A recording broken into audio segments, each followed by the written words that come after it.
longer plausible. Restraint is no longer rewarded. Intention no longer matters.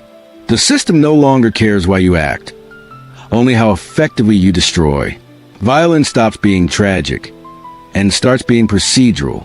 It becomes the new language of the realm.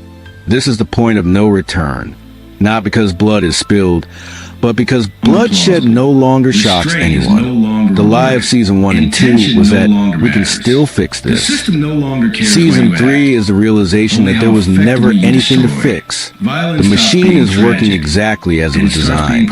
It was designed to consume itself.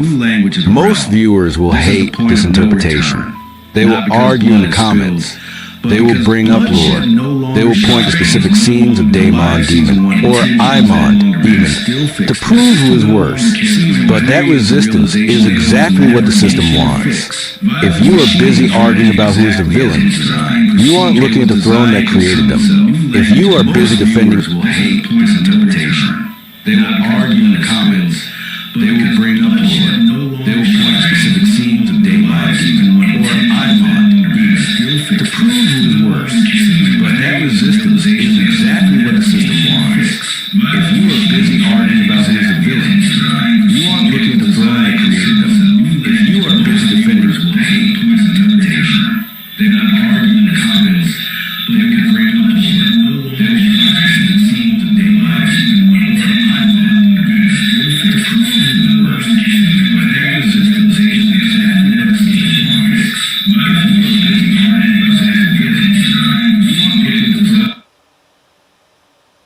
Rhaenyra's honor.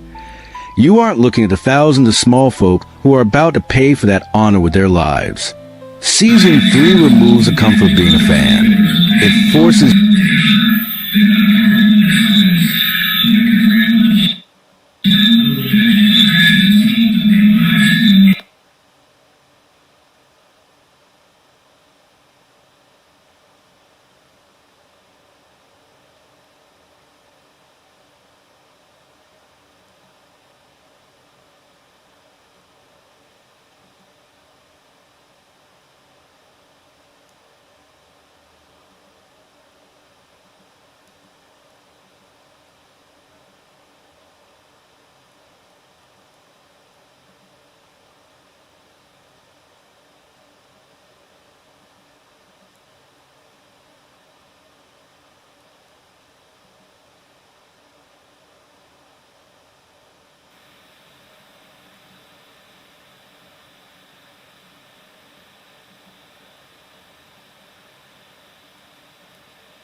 you to be an observer of a disaster.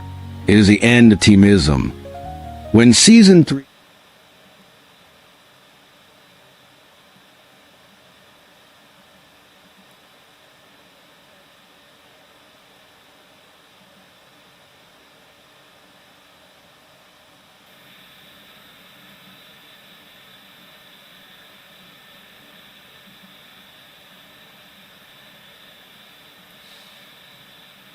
Why are we still arguing over who gets to sit in the center of the collapse? House of the Dragon isn't a story about a war for a throne. It's a story about how the idea of the throne makes war feel reasonable. Season 3 is just where the mask falls off.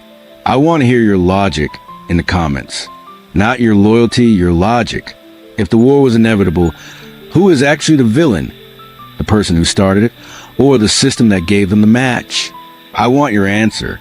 Because the answer defines how you watch the rest of the series. If you enjoy breakdowns that follow the data, not the drama, this is what we do. Subscribe to CineLogic if you want analysis that doesn't protect your favorite characters.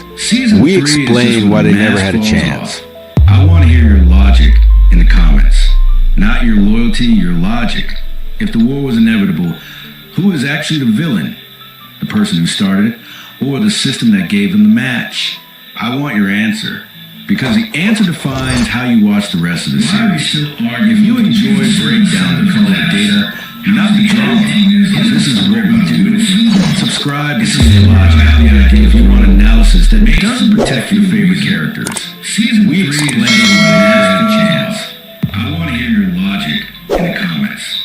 Not your loyalty. Season 3 of House of the Dragon is being marketed as the beginning of the real war. The trailers show the dragons in the air. The marketing asks you to choose a side. The posters tell you that the blood spilled in Season 2 was just a prologue, but that framing is a lie.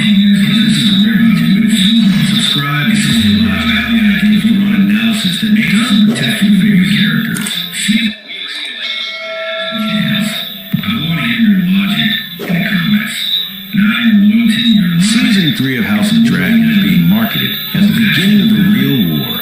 The trailers show the dragons in the air. The marketing asks you to choose a side. The posters tell you that the blood spilled in Season 2